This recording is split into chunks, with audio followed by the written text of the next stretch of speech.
Hello students, welcome back to the fifth lecture on classification and tabulation. Today we are studying some more definitions on classification and tabulation. Today's first definition is cumulative frequency.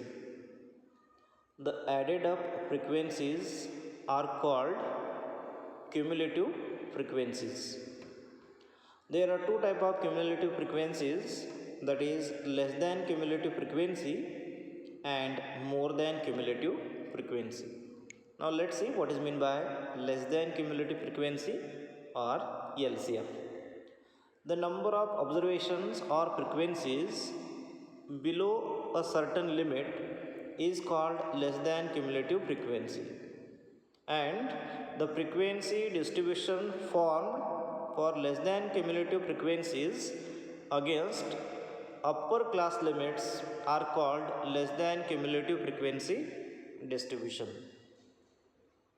Then the next definition we have more than cumulative frequency, that is MCF. The number of frequencies above a certain limit is called more than cumulative frequency, and the frequency distribution formed for more than cumulative frequencies against lower class limit is called more than cumulative frequency distribution. Now let's see this LCF and MCF, that is less than cumulative frequency and more than cumulative frequency, with an example. Here we have the frequency distribution, weight and number of persons. Weight in kilogram and class intervals are 30 to 40, 40 to 50, 50 to 60 and 60 to 70, whereas number of persons are 10, 15, 20 and 15. Now we will see how to find LCF and MCF for this frequency distribution. Now first we will see less than cumulative frequency distribution. Here weight, number of persons and less than cumulative frequency we are going to write. Weight is, since it is a less than cumulative frequency, weight is less than 40, less than 50, less than 60 and less than 70. Number of persons, as usual, whatever values are given, that we have written 10, 15, 20 and 15. Now while calculating the LCF, the first frequency we are going to write as it is. Then the addition of these first two we are going to write here, that is 10 plus 15 is 25. Then addition of first three frequencies is nothing but 40, that is 10 plus 15 plus 20 is 40, and addition of all the frequencies is nothing but 60. So these frequencies are called as less than cumulative frequencies. Similarly, in the more than cumulative frequency distribution, here weight we are going to write more than 30, more than 40, more than 50 and more than 60.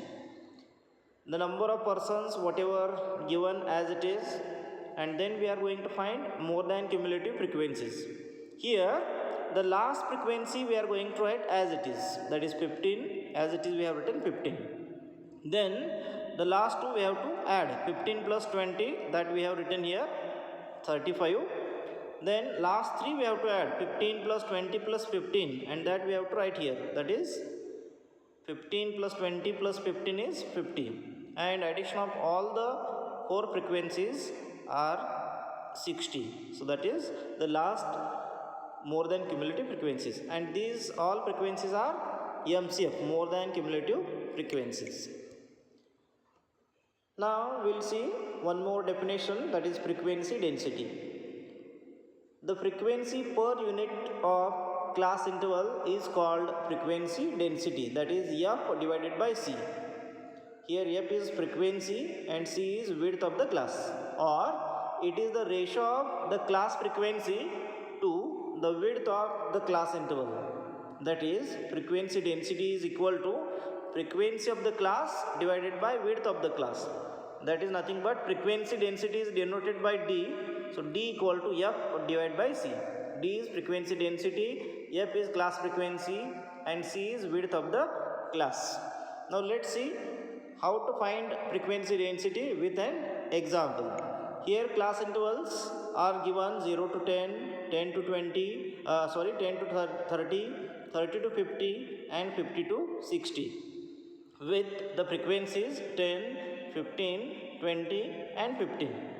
Now to calculate frequency density, we need to find width of the class, that is C. Now width is nothing but upper limit minus lower limit. See, the first class interval 0 to 10, upper limit is 10 minus lower limit is 0. 10 minus 0 is 10. Similarly, in the second class interval 30 minus 10, 30 minus 10 is 20. Next 50 minus 30, 50 minus 30 is 20, and the last is 60 minus 50 is 10. So these are the width of the class, that is C. Then we have to find frequency density, that is F divided by C. Here first frequency is 10 divided by first width is 10. So 10 by 10 is 1. Next frequency is 15 divided by next class width is 20. 15 by 20 is 0.75. Next is 20 divided by 20 is 1, and the last is 15 divided by 10, that is 1.5. So these are the frequency densities. Then we have the next definition, relative frequency. Relative frequency is the ratio of the value of the variable to the total frequency. That is, relative frequency is equal to frequency of the value of the variable divided by total frequency. Now let's see how to find relative frequency within this example. Here class intervals are 0 to 10, 10 to 30, 30 to 50 and 50 to 60 with the frequencies 10, 15, 20 and 15. If you add these frequencies, then you will get capital N is equal to 60. And then we have to find frequency density, not frequency density, sorry. Here we have to find relative frequency, that is frequency divided by total frequency. 10 divided by this total frequency 60. 10 by 60 is 0.1667. Then 15 divided by 60 is 0.25. Similarly 20 divided by 60 is 0.3333. And the last is 15 divided by 60 is 0.25. Now if we add these all relative frequencies, then you will get total as 1. Then we have the principles or rules of classification. There are certain rules of classification. The first rule is the number of classes should be generally between 4 and 15. Whatever the data we are going to classify, those number of classes should be between 4 and 15, means minimum 4 and maximum 15 class intervals should be there. Then the second rule is exclusive classes should be formed for better continuity between the class intervals. We have seen that what is meant by exclusive class intervals. The class intervals like 0 to 10, 10 to 20, 20 to 30, such class intervals are called as exclusive classes. So such class intervals should be formed for better continuity between the class intervals. Then the third rule is the width of the classes should be usually kept constant throughout the distribution. Width means upper limit minus lower limit. Whatever class width is there, that should be kept constant for entire distribution. Then the next principle is avoid open-end classes, because the mid values of such classes cannot be easily computed. Somewhere we need to calculate midpoints, and for open-end classes it is very difficult to find the midpoint. So we have to avoid the open-end classes. Then the fifth rule is the classes should be arranged in ascending or descending order. Whatever class intervals we are going to write, that should be written in ascending or descending order, increasing or decreasing order. And the last rule is the lower limit of the first class should be multiple of 5. The lower limit of the first class should be multiple of 5, means 5, 10, 15 and so on. So these are the principles or rules of classification. Then the next concept we have formation of bivariate frequency distribution. In many situations, simultaneous study of two variables becomes necessary. For example, we want to classify the data relating to the height and weight of a group of individuals, or income and expenditure of a group of individuals, or ages of husbands and their wives, or number of children and ages of mothers.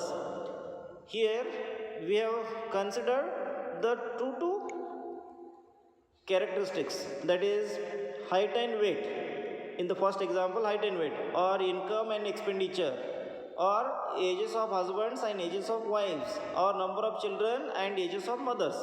These all are related, they are correlated. So while formulating such frequency distribution, we have to consider the bivariate frequency distribution because they are related on each other.